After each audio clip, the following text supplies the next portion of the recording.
अस्सलामुअलैकुम वरहमतुल्लाहि वबरकातुह। दोस्तों, उम्मीद आप सब खैरियत से होंगे। जैसा कि आपको पता है कि जिन दोस्तों ने कोरोना वैक्सीन किया है, मतलब एक डोज पाकिस्तान में किया है और एक सऊदी अरब में किया है, ये वीडियो वो दोस्त देखे। अगर वीडियो यहाँ पूरा नहीं हुआ तो मेरे यूट्यूब चैनल पर जाकर देखे, लेकिन ताकि आप दोस्तों का मसला हल हो।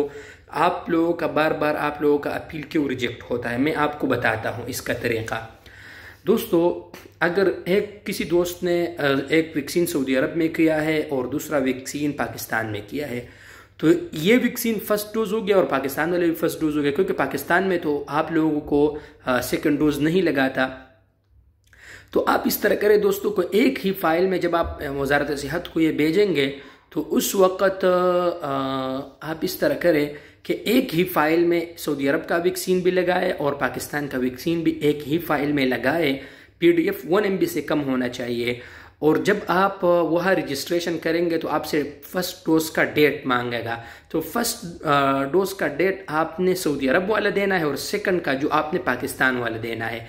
इसी तरीके से इंशाल्लाह आप लोगों का जो मसला है वो हल हो जाएगा। ठीक है दोस्तों, रिजेक्ट इसी वजह से होता है क्योंकि एक ही फाइल में अक्सर दोस्त नहीं बनाता, वो इसलिए रिजेक्ट होता है। मतलब एक ही फाइल में अपने सऊदी अरब का वैक्सीन भी देना है और PDF में। और दूसरी बात जो अहम है, आपका फाइल जो है वो बिल्कुल साफ सुथरा स्कैन होना चाहिए, ताकि आप लोगों का, क्योंकि बहुत से दोस्तों को, मुझे भी जब मैंने 2-3 बार भेजे तो मुझे ये कहा गया कि आप अटेस्ट करवा लें MBC से और अपने DHO से।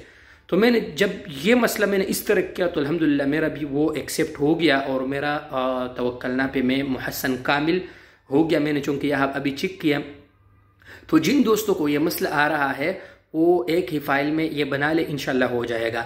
दूसरा जो सबसे रिजेक्ट होता है मसला, वो ये होता है दोस्तों कि आप लोग सादा से जो है ना एक फाइल बनाते हैं और उसको स्कैन नहीं करते। ये साफ सुथरा होना चाहिए, मतलब स्कैन होना चाहिए। तो इसलिए साफ सुथरा, तो इंशाल्लाह इन हिदायत पर जब आप अमल करेंगे इंशाल्लाह दोस्तों, तो आप लोगों का मसला वो इंशाल्लाह हल हो जाएगा और आप लोगों का कोरोना का वैक्सीन सर्टिफिकेट है वो रिजेक्ट नहीं होगा। और जिन दोस्तों का रिजेक्ट हुआ है, उनको अटेस्ट का कहा गया है, वो दोबारा ट्राई करें, इंशाल्लाह हो जाएगा। और जो जिस नंबर पर आपका अबशर बना हुआ हो वही नंबर दे दें, इंशाल्लाह रिजेक्ट नहीं होगा। अपना बहुत सारा ख्याल रखिएगा, मुझे भी अपनी दुआ में याद रखिए। अस्सलाम वालेकुम वरहमतुल्लाहि वबरकातुहू।